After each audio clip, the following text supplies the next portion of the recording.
Welcome to the Daily Current Affairs Quiz by CivicCentre IAS. So without any delay, let's dive into the discussion. So the first question here is a assertion reasoning type of question, where the first statement says that, assertion says that the US has introduced reciprocal tariffs to counter countries imposing high trade burdens on the American goods, including these countries. And the reason here is described as India as a tariff king due to its high duties on US imports, including the auto tariffs. Here, the first assertion is correct because a tariff, now what is a tariff? A tariff is a tax imposed by a government on the imported or exported goods. Now why are these tariffs imposed? These tariffs are aimed at regulating the trade. They are aimed at regulating the trade, generating the income or revenue, and protecting the domestic industries. And we also have something called as a non-tariff barriers on the other hand, where they are the trade restrictions that do not involve direct taxation but control the trade through quotas, licensing and regulatory requirements. So on March 4th of 2025, US President Donald Trump announced a new reciprocal tariff policy targeting the countries India, China, EU, Canada and Mexico. Hence, the assertion is correct. Now, what about the reason? Yes, this policy seeks to match the high tariffs these countries impose on US goods, particularly India's 100% auto tariffs, which have been contributed to a $45.7 billion US trade deficit with India in the year 2024. Hence, the reason is also correct, and the reason explains the assertion. So the correct answer is A, which is both A and R are true, and R is the correct explanation of A. And now moving on to the second question, it is a matching type of question which talks about, or it talks about in the context of the Eklavya model residential schools. So what are these Eklavya model residential schools? See, these EMRS are established in the year 1997-98. 1997-98. This was to mainly provide a quality education to ST students, scheduled tribe students, and in the remote areas. It is managed by the Ministry of Tribal Affairs. Hence, the 1 matches to A. Now, what are these Navodaya Vidyalayas? See, these are residential schools for meritorious rural students. So, these are for the rural students. And this scheme is mainly managed by the Ministry of Education, and they focus mainly on the talented students from rural backgrounds. Hence, 2 matches to B. And what about the Kasturba Gandhi Balika Vidyalayas? As the name suggests itself, Balika in the sense, it is related to girls, right? So this is mainly about for the girls from disadvantaged communities, and this is also managed by the Ministry of Education. Hence, the third option matches to C. Then what about the fourth? We are nothing but left with D. So where the Poshan Vatikas initiative are the nutrition gardens set up in the EMRS schools, and these are mainly focusing on preserving the local plant varieties and enhancing the knowledge of medicinal and nutritional plants. Hence, the correct answer is option A, which is 1A, 2B, 3C and 4D. Now, moving on to the third question, it talks about the recent Election Commission's digital transformation initiative, right? So, you have to know that the Election Commission of India is undertaking a digital transformation to enhance the capacity building. This is mainly to enhance the capacity building, right? And also like to enhance the electoral management. So this initiative was discussed on 5th March of 2025 at the CEO, which is nothing but the Chief Electoral Officers Conference in New Delhi. So the key digital advancements include an integrated IT dashboard. So integrated IT dashboard with role-based access, real-time tracking to improve the electoral management. Hence, the statement 1 is correct. Now, additionally, they also have the self-paced learning resources such as animated videos, audiobooks, and e-books. This is mainly for the electoral stakeholders, 28 identified stakeholders involved in the electoral process. Hence, statement 2 is also correct. But coming to the statement 3, the new digital measures introduced by ECI will replace the legal framework. He is saying that it will replace the legal framework of the RPA of 1950 and 51 and conduct of election rules. But this is false, because this is not going to replace.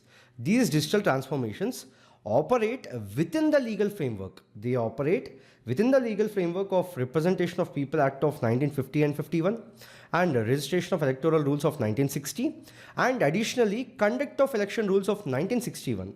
This is mainly to ensure transparency, efficiency and legal compliance. Hence the third statement, whichever is there, is incorrect. Hence the correct answer is option A, which is 1 and 2 only. Now moving on to the fourth question. See, this question is in the context of the on-board oxygen generating system, integrated life-saving system, integrating life-saving system on and LCA stages. See, this on-board oxygen generating system based integrated life-saving system is an advanced system designed to generate breathable oxygen in real time, eliminating reliance on the liquid oxygen cylinder based systems in the fighter craft. So this statement is correct, right? And the system has been successfully tested on the LCA prototype PV vehicle 3 under extreme conditions, including the altitudes up to 50,000 feet and high G maneuvers. But this is not currently operational. This is just being tested. And we have seen just now it has been tested on the LCA prototype vehicle 3. Hence the second statement is whichever is there is incorrect. Right. The first statement is correct and the second statement is incorrect. Now moving on to the third statement. See, one of the main features is that it is developed with 90% indigenous components by the L&T and it enhances self-reliance in aerospace technology and has potential for adaptation for MiG-29K other aircrafts, but it is not tested on MiG-29 aircraft. So that makes the second statement incorrect. So the LCA Tejas is India's first indigenously developed 4.5 generation fighter jet with single engine, which was designed to replace the aging MiG-21 fleet. It was replace the aging MiG-21 fleet. Hence the correct third statement is also correct. And the integration of the OBOGS in Tejas strengthens the India's fighter jet self-sufficiency, making a significant step in aerospace indigenization. So the future adaptations of the OBOGS for multiple aircrafts could enhance the pilot endurance and combat efficiency. Okay, so here the correct answer is option C, which is 1 and 3 only. Right. Now moving on to the fifth question, which talks about the revised livestock health and disease control program.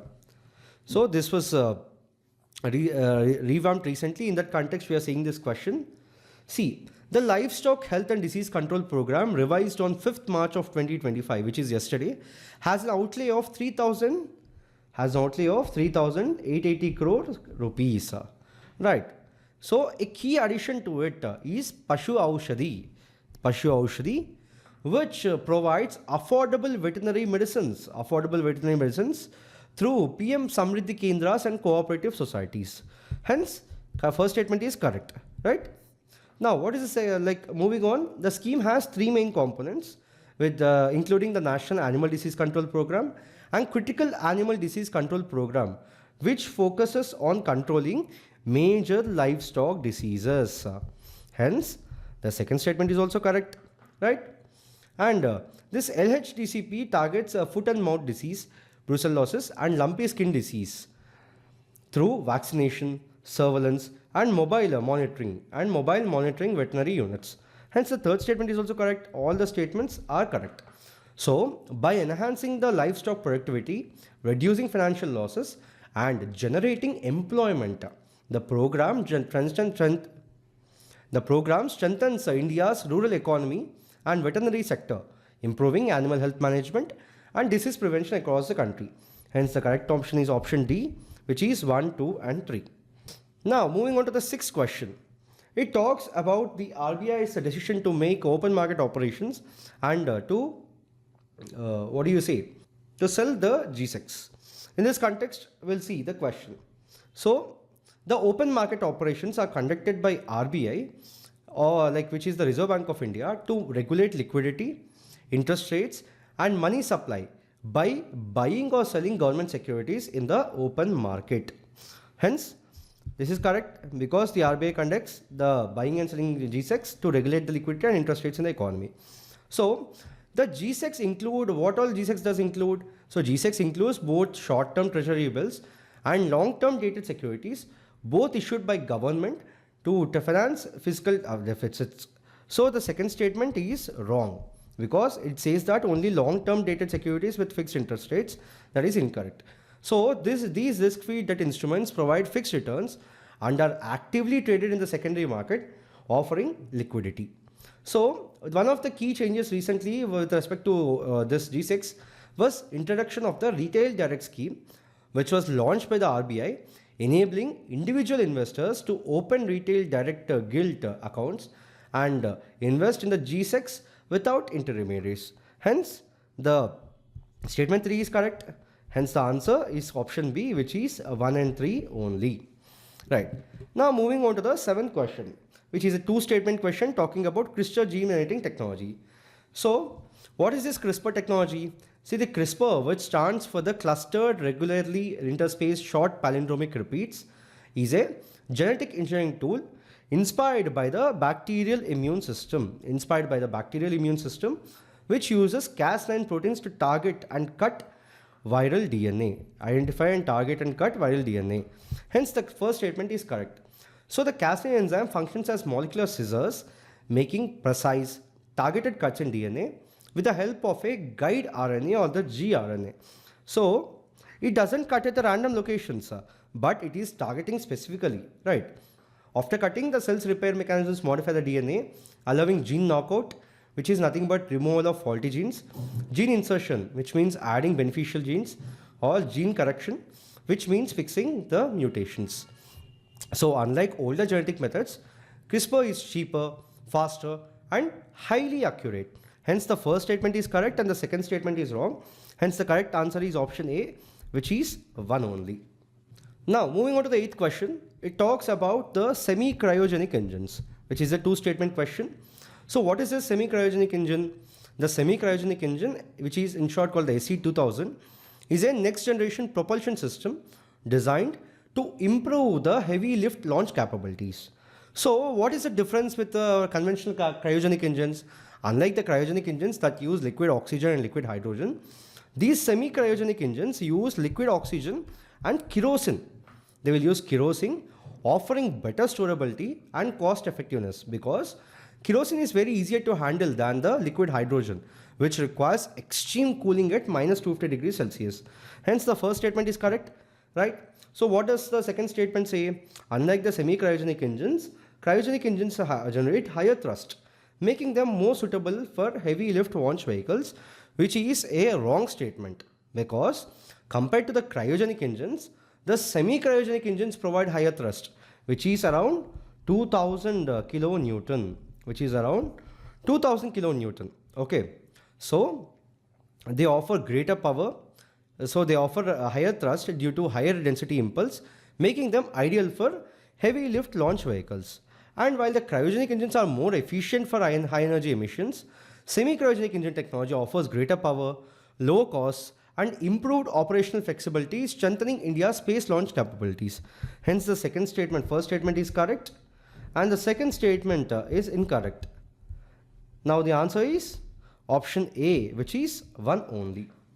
Now, moving on to the 9th question, which talks about the Gangetic and Indus River dolphins, and this is in the context of the first population estimation survey, right? So, this issue was in the context of the first population estimation survey. So, what does the statement say? See, this survey was introduced or released conducted by the Wildlife Institute of India, which is the first ever population estimator survey of the Gangetic and Indus River dolphins across Ganga, Brahmaputra and Beas rivers. So, this Wildlife Institute of India conducted this under the Ministry of Environment, Forest and Climate Change. Hence, the first statement is correct, right?